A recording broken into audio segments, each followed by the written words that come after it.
बातें करते हम खेतों की और उसके रखवाली की, बाग बगीचा फल फूलों और फसलों की हरियाली की। हम बीजों की बातें करते उत्तम जल संसाधन की, हम तकनीकी बातें करते फसलों के उत्पादन की। हर किसान का सपना सच हो जीवन सुखद बनाने को, गाँव-गाँव के हर आंगन का प्यारा सा ये दर्शन। कृषि दर्शन, कृषि दर्शन, कृषि दर्शन, कृषि दर्शन, कृषि दर्शन, कृषि दर्शन, कृषि दर्शन, कृषि दर्शन। नमस्कार, जोहार। मैं नमिता आप सभी किसान भाई बहनों का स्वागत करती हूं आपके अपने पसंदीदा कार्यक्रम कृषि दर्शन में। इस कार्यक्रम के माध्यम से हम खेती बाड़ी से जुड़ी विभिन्न समस्याओं का समाधान आप तक पहुंचाते हैं, ताकि कम समय और कम लागत में आप अधिक से अधिक मुनाफा प्राप्त कर सके। बातों का सिलसिला जारी रखते हुए हम देखते हैं कृषि समाचार। नमस्कार, कृषि समाचार में आपका स्वागत है। मैं हूं श्वेता। आइए देखते हैं आज कृषि समाचार में क्या है खास। मशरूम की खेती आर्द्रता और तापमान के अनुसार करें। मटर की खेती के लिए उन्नत प्रभेदों का करें चयन। तीसी की खेती के लिए अनुशंसित प्रभेद में लगाएं शेखर। अब समाचार विस्तार से। मशरूम की खेती के लिए आर्द्रता और तापमान का ध्यान रखना जरूरी है। यदि 9 से 18 डिग्री तापमान है तो बटन मशरूम और 18 से 20 डिग्री तापमान है तो ओयस्टर मशरूम की खेती करें। साथ ही 75 से 80% नमी को बनाए रखना जरूरी है। खरीफ फसलों की कटाई के बाद रबी फसल मटर की खेती के लिए उन्नत प्रभेदों का चयन करें। मटर के उन्नत प्रभेदों का चयन कर वैज्ञानिक तरीके से खेती करने से किसानों को अधिक आय की प्राप्ति होती है। फिलहाल मटर की बुआई के लिए उपयुक्त समय है। किसान नई विकसित किस्मों का चयन कर बुआई करें। विभिन्न क्षेत्रों और परिस्थितियों के लिए अनुमोदित मटर की उन्नत किस्मों में HFP 715, टाइप EFD 12 से 8, टाइप EFD 3 से 2, पंत मटर 250, HFP 1428, पूसा प्रभात, पूसा पन्ना, HUDP 15, VL मटर 42 और सपना किस्मों की बुआई करें। किसान भाई, यदि आपके खेत की मिट्टी अम्लीय है और pH 5 से नीचे है तो चूने का भुरकाव जरूर करें। चूने का भुरकाव 2 से 3 क्विंटल प्रति एकड़ के हिसाब से करें। ध्यान रहे, चूने का भुरकाव बुआई के 1 माह पहले करें। जैसे कि हमारी मिट्टी अम्लीय है तो हमारी मिट्टी का जो pH है 5.5 से अगर नीचे है तो हमें उसके लिए चूना का उपयोग करना चाहिए। चूना जो है कि 2 से 3 क्विंटल पर एकड़ के हिसाब से हमें डालना चाहिए। चूना का जो है हमें फसल लगने से पहले हमें चूना का उपयोग करना है। 1 महीना पहले या कम से कम 15 दिन पहले तो हमें चूना डालना है। और चूना जब डालते हैं तो ये ध्यान रखना है कि चूना हम लाइन में डालें, ना कि छिड़काव कहीं पे भी ऐसे ब्रॉडकास्ट करें या छिड़काव कर दे। तो लाइन में डालेंगे तो वो है कि पौधा जहाँ पे जाना चाहिए वहीं पे वो ये करेगा और उससे pH जो हमारा है वो न्यूट्रल पे आएगा और सारे पोषक तत्व उसको मिल पाएंगे। तिलहनी फसल तीसी की खेती से अधिकाधिक उत्पादन लेने के लिए 20 से 25 किलोग्राम बीज प्रति हेक्टेयर लगाएं। कतार से कतार की दूरी 30 सेंटीमीटर रखें। बेहतर उत्पादन के लिए अनुशंसित प्रभेद में शेखर T397 लगाएं। तीसी की खेती के लिए 2 से 3 बार देसी हल से खेत की अच्छी तरह जुताई करके पाटा चला दें। बुआई से पहले बीज को राइजोबियम कल्चर से उपचारित जरूर करें। किसान भाई, बागवानी में निकौनी के लिए नूतन खुरपा नामक कृषि यंत्र का प्रयोग कर सकते हैं। इसकी कार्यक्षमता 6 से 8 डिशमिल प्रतिदिन है।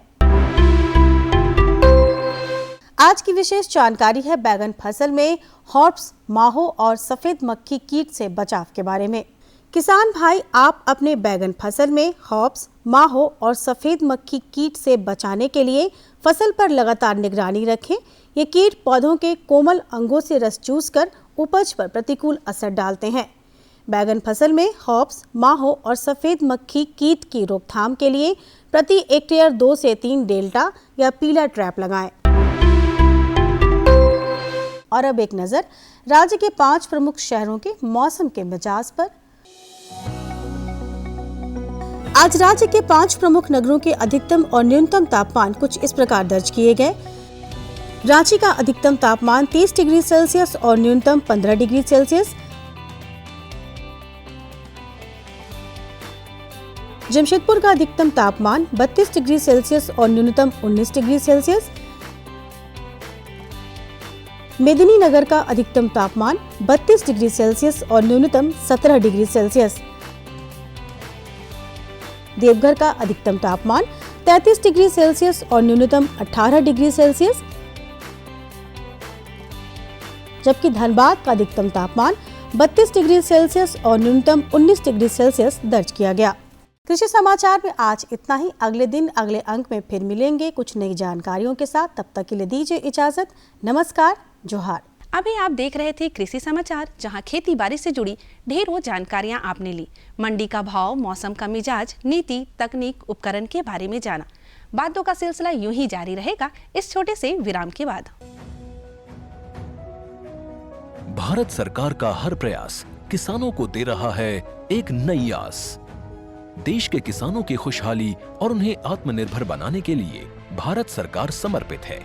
प्रधानमंत्री श्री नरेंद्र मोदी जी के नेतृत्व में कृषि क्षेत्र में किए गए निरंतर प्रयासों के फलस्वरूप देश खाद्यान्न व बागवानी के क्षेत्र में आत्मनिर्भर हो चुका है और देश में दलहन का उत्पादन भी बढ़ा है। इसी तरह भारत सरकार ने खाद्य तेलों के उत्पादन को बढ़ाने के भी अनेक प्रयास किए हैं। इसी क्रम को आगे बढ़ाते हुए माननीय प्रधानमंत्री श्री नरेंद्र मोदी जी के नेतृत्व में भारत सरकार ने दूरदर्शी निर्णय लेते हुए राष्ट्रीय खाद्य तेल मिशन ऑयल पाम की शुरुआत की है। इस मिशन से देश भर के किसानों को बहुत लाभ मिलेगा। कृषि के पूंजी निवेश में वृद्धि होगी, खाद्य तेल आयात पर देश की निर्भरता कम होगी और रोजगार के नए अवसर पैदा होंगे। खाने के तेल में आत्मनिर्भरता के लिए अब राष्ट्रीय खाद्य तेल मिशन ऑयल पाम का संकल्प लिया गया है। इससे किसानों को तो सीधा लाभ होगा ही, गरीब और मध्यम वर्ग के परिवारों को सस्ता और अच्छी क्वालिटी का तेल भी मिलेगा। यही नहीं, ये मिशन बड़े स्तर पर रोजगार का निर्माण करेगा। इस मिशन के अंतर्गत ऑयल पाम का रकबा और पैदावार बढ़ाने पर जोर देने के लिए सरकार ने 11,000 करोड़ रुपए से अधिक की सहायता राशि निर्धारित की है। मिशन के तहत सरकार ने ऑयल पाम की खेती के लिए रोपण आदि की सहायता में बढ़ोतरी करते हुए पहले मिलने वाले 12,000 रुपए प्रति हेक्टेयर को बढ़ाकर 29,000 रुपए प्रति हेक्टेयर तक कर दिया है। ऑयल पाम के पुराने बागों के पुनरुद्धार के लिए 250 रुपए प्रति पौधा के हिसाब से विशेष सहायता दी जा रही है। पौधारोपण सामग्री की कमी दूर करने और बीजों की पैदावार करने वाले बागों को भी सहायता दी जाएगी।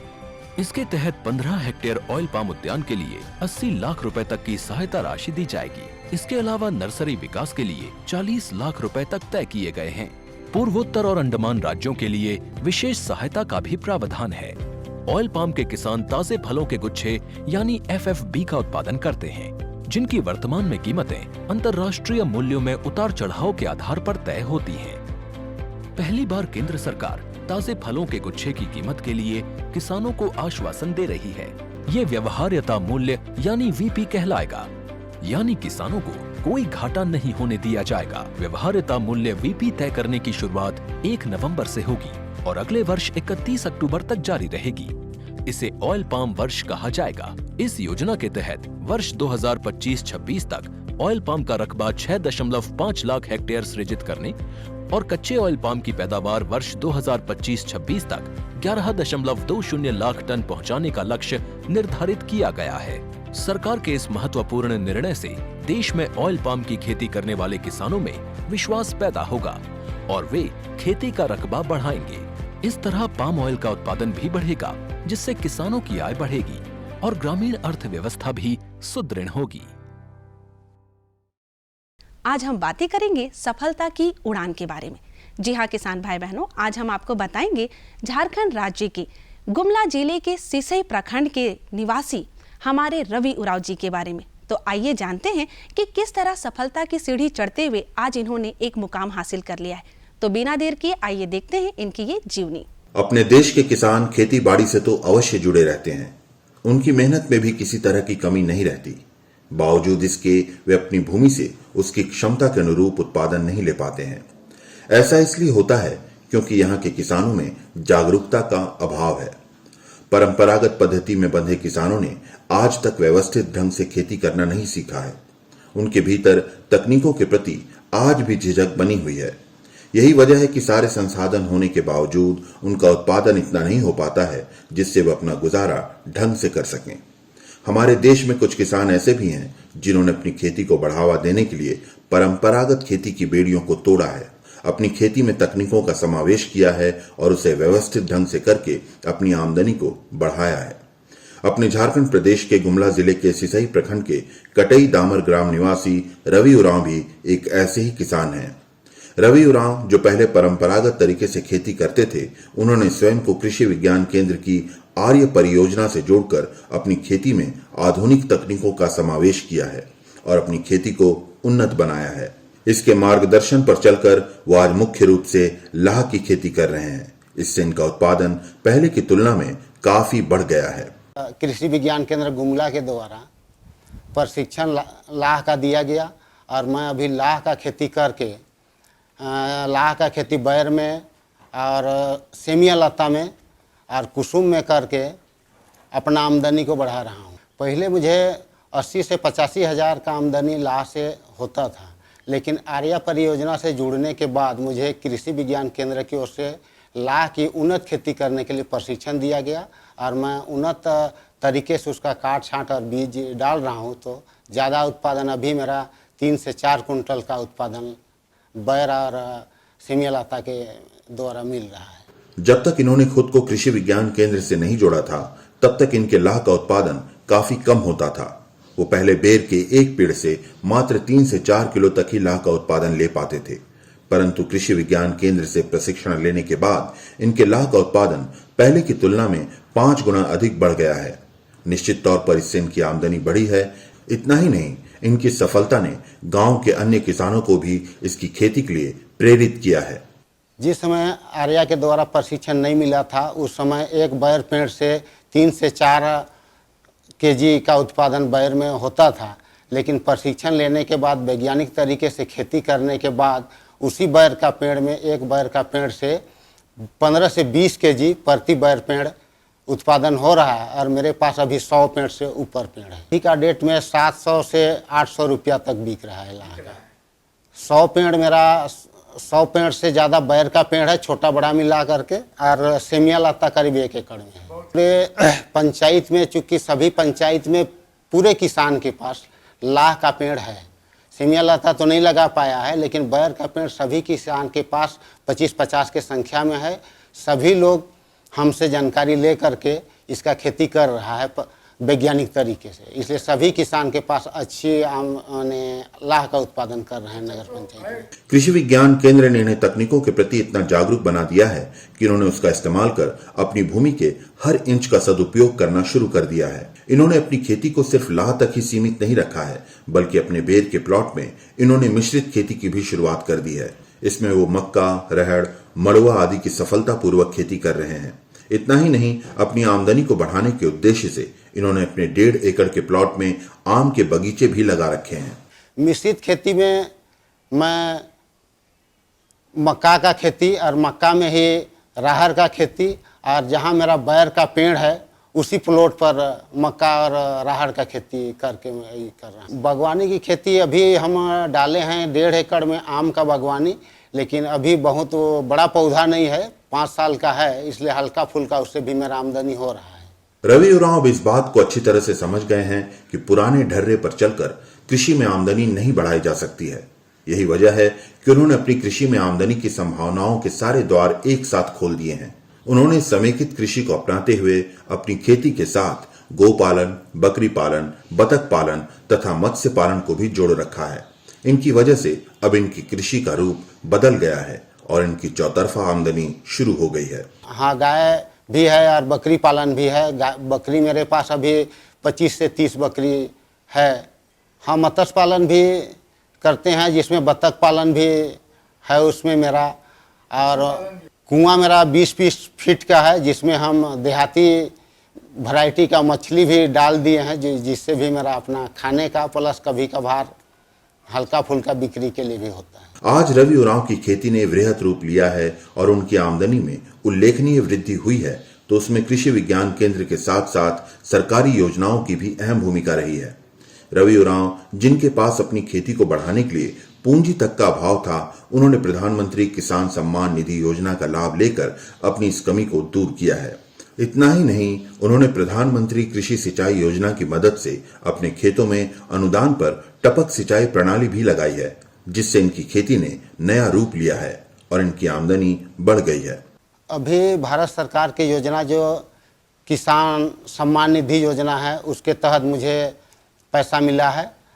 प्रधानमंत्री सम्मान निधि के द्वारा वार्षिक जो 6,000 रुपया किसानों को मिला, इसके लिए मैं तहे दिल से माननीय प्रधानमंत्री महोदय को मैं धन्यवाद देता हूं। और मेरा जो आर्थिक स्थिति सुदृढ़ हुई है, इसमें केवीके गुमला को मैं धन्यवाद देता हूं कि उन्हीं के मार्गदर्शन और उन्हीं के प्रशिक्षण के द्वारा आज तक मैं यहां तक पहुंच पाया हूं। कृषि विज्ञान केंद्र ने रवि उरांव को उनकी खेती में मिश्रित खेती का भी समावेश करना सिखाया है। इतना ही नहीं, इसने उन्हें सरकारी योजनाओं का लाभ दिलाकर उनकी खेती को वृहत रूप देने में भी उनकी मदद की है। अब देखें कि वहाँ पर किसान कहीं कहीं धान भी लगाए हैं, कहीं मक्का लगाए हैं, कहीं मूंगफली लगाए हैं, कहीं मड़ुआ की भी खेती किए हैं। साथ साथ रवि उरांव को हम लोगों ने एक मॉडल फार्मर के रूप में एक समेकित कृषि प्रणाली का प्रारूप के रूप में विकसित किया है, जिसमें प्रधानमंत्री कृषि सिंचाई योजना का भी यहाँ पर माइक्रो इरिगेशन सिस्टम का भी यहाँ पर इंस्टॉलेशन हुआ है, जो और प्रधानमंत्री किसान सम्मान निधि को भी इनको राशि जो प्राप्त होता है, उस राशि का भी उन्होंने सदुपयोग सही समय पर करके आज अपनी स्थिति को काफ़ी सुदृढ़ किए हैं। रवि जी ने यहाँ पर काफ़ी बागवानी का भी खेती किया है और आने वाले दिन में एक बागवानी से भी एक अच्छी आमदनी इनको प्राप्त होगी। आधुनिकता के इस दौर में जहां हर क्षेत्र में आज तकनीकों का इस्तेमाल धड़ल्ले से हो रहा है, वहां कृषि को भी तकनीकों से जोड़ने की परम आवश्यकता है। सरकारी संस्थाओं से लेकर गैर सरकारी संस्थाएं भी आज इस प्रयास में लगी हुई है कि हर किसान को तकनीकों से जोड़कर उनकी खेती बेहतर बनाई जाए। गुमला जिले के रवि उरांव को इस दिशा में कृषि विज्ञान केंद्र का साथ मिला है तथा सरकारी योजनाओं का भी लाभ मिला है। इसकी वजह से उनकी कृषि ने वृहत रूप लिया है और उनकी आमदनी बढ़ी है। कल तक कृषि से मुफलिसी में गुजारा करने वाले रवि उरांव आज क्षेत्र में सफलता का उदाहरण पेश कर रहे हैं और लोगों के लिए प्रेरणा स्रोत बन रहे हैं। शाम का समय है और चाय की चुस्कियों के साथ हम बातें करेंगे लौकी की आगाद खेती व उसके प्रभेद के बारे में। जो भी किसान भाई बहन लौकी की खेती कर रहे हैं, उनके लिए आज का ये अंक है खास। आज हम जानेंगे कि लत्तेदार सब्जी में लौकी की आगाद खेती कैसे करें और उनके विशेष प्रभेद कौन कौन से हैं। इस बारे में जानकारी देने के लिए हमारे साथ विशेषज्ञ के तौर पे हैं डॉक्टर रविंद्र कुमार सिंह जी। डॉक्टर साहब, किसानों की अगर बात करें तो अभी का समय जो है, उसके बाद लत्तेदार सब्जियों की बात करते हैं तो लौकी जो है सबसे महत्वपूर्ण माना जाता है। तो लौकी की अगर समय लगाने की पूछे तो वो कौन सा है, और अगर प्रभेदों की बात करें तो आगाद के लिए कौन कौन से प्रभेद हैं? किसान भाइयों, जैसा कि हम सभी जानते हैं कि झारखंड राज्य जो है सब्जी खेती के लिए विशेष रूप से जाना जाता है। अगर हम विशेष रूप से रांची ज़िले की बात करते हैं तो यहाँ किसान जो है बहुत बढ़ चढ़ के सब्जियों की खेती करते हैं और बहुत ही उन्नत तकनीकों का इस्तेमाल करते हुए वे खेती करते हैं। किसान भाइयों, अगर हम लत्तर वर्गीय सब्जियों की बात करते हैं जिसमें लौकी एक प्रमुख स्थान रखता है, तो इसमें हम देखते हैं कि जो उसका सामान्य परंपरागत समय होता है वो फरवरी मार्च का होता है। परंतु किसान भाइयों, अगर इस परंपरागत समय में हम खेती करते हैं जिसमें कि हम भूमि में बेड बनाकर क्यारियों में सीधी बुआई करते हैं बीजों की, तो इस समय चूँकि ये सामान्य समय होता है, परंपरागत समय होता है, तो बहुत सारे किसान भाई इसमें लत्तर वर्गीय सब्जियों की खेती प्रारंभ करते हैं। तो जब बहुत सारे किसान भाई सब्जियों की खेती कर रहे हैं तो अगर ऐसा देखा जाए तो इस तरह से सभी का जो तुड़ाई का समय होता है वो लगभग एक ही समय होता है। किसान भाइयों, इस समय क्या होता है कि बाज़ार में इस सब्जी की जो आगत होती है वो बढ़ जाती है, मात्रा इतनी अधिक होती है कि हमारे किसान भाइयों को जो उसका अच्छा आमदनी हो, मतलब अच्छी फसल होते हुए भी उतनी अच्छी आमदनी उनको प्राप्त नहीं हो पाती जिनकी उनकी अपेक्षा रहती है जितनी। तो किसान भाइयों, इसके लिए अगर हम इसकी अगेती खेती के ऊपर थोड़ा ध्यान देते हैं तो हम देखते हैं कि इसमें जो परंपरागत समय होता है हमारा फसलों की तुड़ाई का, गर्मा फसल की, उससे पहले हम तुड़ाई इसकी कर सकते हैं। तो चूँकि अगर हम अगेती खेती करते हैं और पहले बाज़ार में हमारे जो उपज होती है वो पहुँच जाती है, तो हमें आमदनी भी अच्छी प्राप्त होती है इसमें और ऊँचा दाम मिलता है। किसान भाइयों, अगर इसकी अगेती खेती की हम बात करते हैं तो जो परंपरागत समय होता है उसके तुलना में अगर पहले हम इसकी बुआई करते हैं तो तापमान में बहुत ज़्यादा कमी होने के कारण इसके जो बीज होते हैं वो अच्छी प्रकार से अंकुरित नहीं हो पाते हैं। यही कारण है कि किसान भाई इसकी जो बुआई होती है वो फरवरी मार्च में जाके करते हैं, जब जो तापमान होता है वातावरण का वो सामान्य हो जाता है। परंतु किसान भाइयों, मैं आपको बताना चाहूँगा कि हमारे पास जो एक उन्नत तकनीक जो कि लो पॉलीटनल स्ट्रक्चर होता है या संरक्षित संरचना होती है, यदि उसमें जब बाहर का वातावरण का तापमान कम होता है उस समय अगर हम इसके बिचड़े को तैयार कर लेते हैं और फिर इसकी हम मुख्य समय पर रोपाई करते हैं जब तापमान सामान्य होने लगता है, तो हमारे किसान भाई इससे अगेती खेती कर सकते हैं। अगर प्रभेदों की हम बात करते हैं तो जो लौकी की हमारी उन्नत किस्में हैं, जैसे पूसा मेघदूत, पूसा मंजरी, पूसा हाइब्रिड 3, इसके अलावा अर्का बहार, पूसा नवीन, इन हमारी प्रजातियों का उन्नत प्रजातियों किसान भाई चयन कर सकते हैं और इससे अच्छी उपज भी प्राप्त कर सकते हैं। इसी प्रकार से अगर हम इस प्रो ट्रे तकनीक या संरक्षित संरचना के अंतर्गत हम बिचड़ा उत्पादन की बात करते हैं तो बहुत सारे हमारे किसान भाई हैं जो संरक्षित संरचना, जैसे कि जो नेचुरली वेंटिलेटेड पॉली हाउस है वो हमारे किसान भाइयों के पास उपलब्ध है। इसके अलावा जिन किसान भाइयों के पास ये संरक्षित संरचना उपलब्ध नहीं है वो एक सस्ती संरचना, जिसे हम लो पॉलीटनल स्ट्रक्चर का नाम देते हैं, इसे बनाकर कम लागत में ही किसान भाई जो बेमौसमी सब्जी उत्पादन है, सब्जी का बिचड़ा उत्पादन है वो कर सकते हैं और अगेती फसल हम ले सकते हैं। लेकिन बहुत सारे किसान ऐसे हैं जिनके पास आर्थिक स्थिति अच्छी नहीं है, उनको अगर लो टनल बनाना हो तो वो कैसे बनाएं?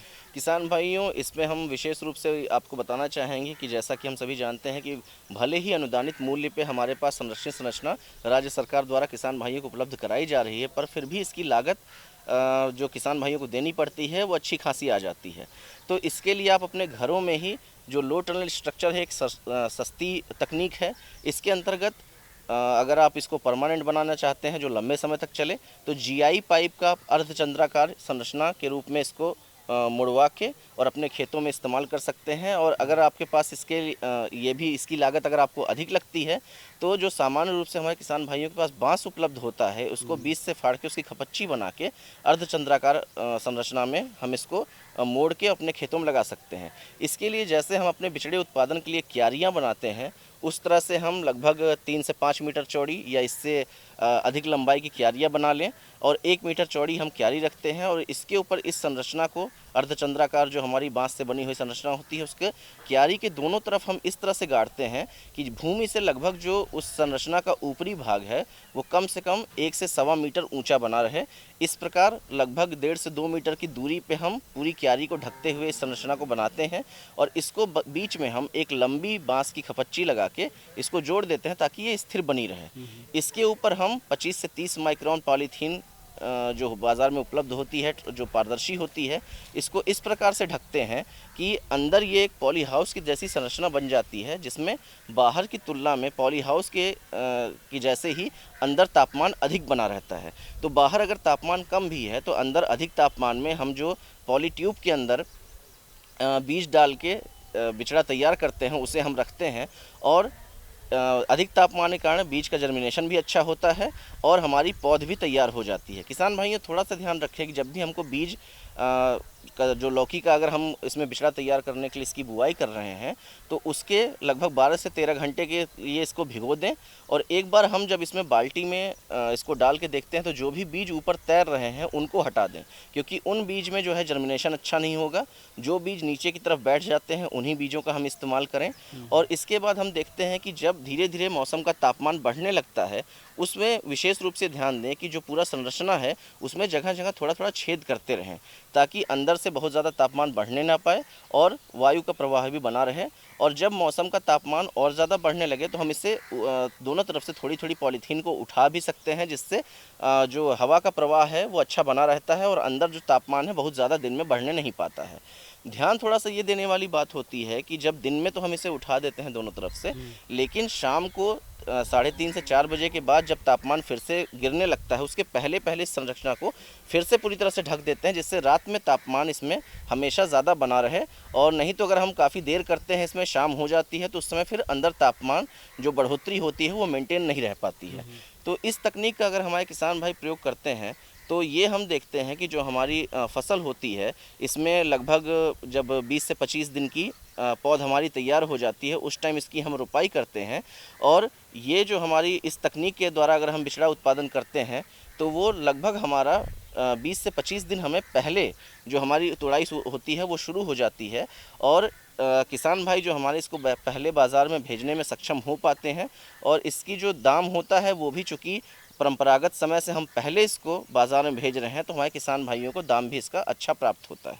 तो किसान भाइयों, आपने देखा कि हमारे विशेषज्ञ ने लतेदार सब्जी लौकी की आगाध खेती के बारे में कितनी अच्छी बातें बताई और इसको करने का सही तरीका भी बताया, साथ ही आगाध प्रभेदों की बताई जिसका कि आप बिचड़ा रोपण कर सकते हैं और इससे उत्पादन ज़्यादा होगा और आर्थिक स्थिति में आपकी सुधार होगी। आप हमारे इस कार्यक्रम में आए और इतनी अच्छी और महत्वपूर्ण जानकारियाँ दी, इसके लिए आपका बहुत बहुत धन्यवाद। धन्यवाद। देखा ना किसान भाई बहनों, लौकी एक ऐसी सब्जी है जो बच्चे से लेकर बूढ़े तक सबको पसंद आती है। यहाँ तक कि हमारे डॉक्टर भी हमें हमेशा ये सलाह देते हैं कि लौकी की सब्जी आप जरूर खाएं। आज के अंक में इतना ही, क्योंकि समय हो गया है आपसे विदा लेने का। जाने से पहले आप हमारा पता लिख लीजिए। हमारा पता है कार्यक्रम कृषि दर्शन, कृषि प्रकोष्ठ द्वारा केंद्र निदेशक, दूरदर्शन केंद्र, रातू रोड, रांची। पिन संख्या 834001। अब आप मुझे और हमारी कृषि दर्शन टीम को विदा दीजिए ताकि अगले अंक में फिर से आपसे यूं ही बातें हो। तब तक के लिए नमस्कार, जोहार।